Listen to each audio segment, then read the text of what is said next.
নমস্কার বন্ধুরা, চম্পাস কিচেনে সবাইকে স্বাগত জানাই। আজকের রেসিপি হচ্ছে বিটরুট ভাজা।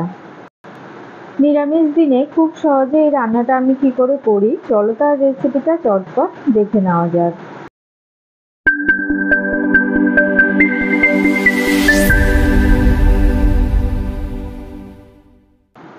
তো সবার প্রথমে গ্যাস জ্বালিয়ে একটা কড়াই গরমে বসাচ্ছি। গরম কড়াইতে এবারে 2 টেবিল স্পুন সর্ষের তেল দিলাম। গরম তেলে একটা ফাটিয়ে নেওয়া শুকনো লঙ্কা দিলাম আর দিচ্ছি 1/4 টিস্পুন কালো জিরে। এক মুঠো চিনে বাদামকে জাস্ট কয়েক সেকেন্ড গরম তেলের মধ্যে ভেজে নিচ্ছি।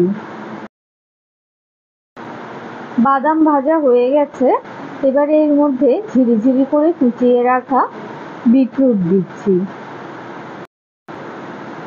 বিটরুট কিন্তু আমাদের শরীরে হিমোগ্লোবিনের পরিমাণ বাড়াতে সাহায্য করে। কাঁচা স্যালাড হিসেবে খেলে তো ভীষণই ভালো উপকার পাওয়া যায়, তবে যারা কাঁচা একটু গন্ধ লাগে খেতে পারো না, তোমরা কিন্তু এভাবে ভাজা করেও খেতে পারো।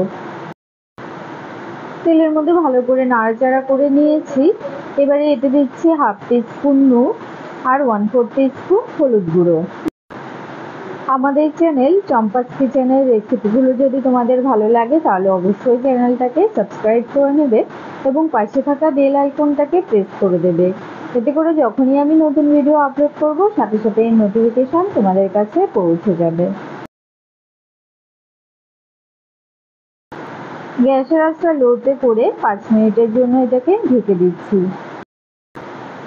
বাইরে ঝমঝমিয়ে বৃষ্টি হচ্ছে, বৃষ্টির আওয়াজটা হয়তো শুনতে পাচ্ছ তোমরা।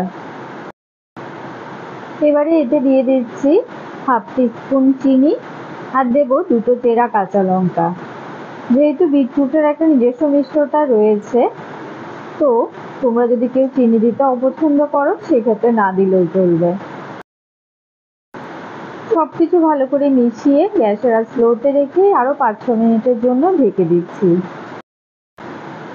তো বন্ধুরা, সহজ সরল ঘরোয়া পদ্ধতিতে তৈরি করা বিটরুট ভাজার এই রেসিপিটা তোমাদের কেমন লাগলো অবশ্যই কমেন্ট করে জানাবে। ভালো লাগলে লাইক করবে আর তোমার বন্ধুদের সাথে ভিডিওটাকে শেয়ার করতে কিন্তু একদম ভুলবে না।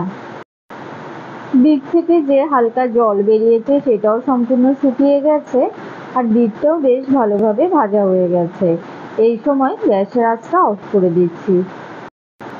আমি সবসময় চেষ্টা করি তোমাদের সাথে একদম সহজ সরল ঘরোয়া রেসিপিগুলো শেয়ার করার, যেটা আমরা নিত্য প্রয়োজনে রোজ দিনকার ঘরে রান্না করে থাকি। খুব বেশি তেল মশলা দেওয়া খাবার কিন্তু আমাদের শরীরের জন্য কারোরই উপকারী নয়। বিশেষ করে বাড়িতে যদি বয়স্ক এবং ছোট বাচ্চা থাকে, ওদেরকে তো ডাক্তাররা একদম স্পাইসি খাবার খেতে না করে দেয়। সেই জন্য এই রেসিপিটা কিন্তু অবশ্যই ট্রাই করে দেখতে পারো। আশা করি খেতে বেশ ভালো লাগবে। এতক্ষণ আমার পাশে থেকে ভিডিওটা দেখার জন্য অনেক অনেক ধন্যবাদ। ভালো থাকবে, সুস্থ থাকবে। পরের ভিডিওতে আবার দেখা হবে। বাই।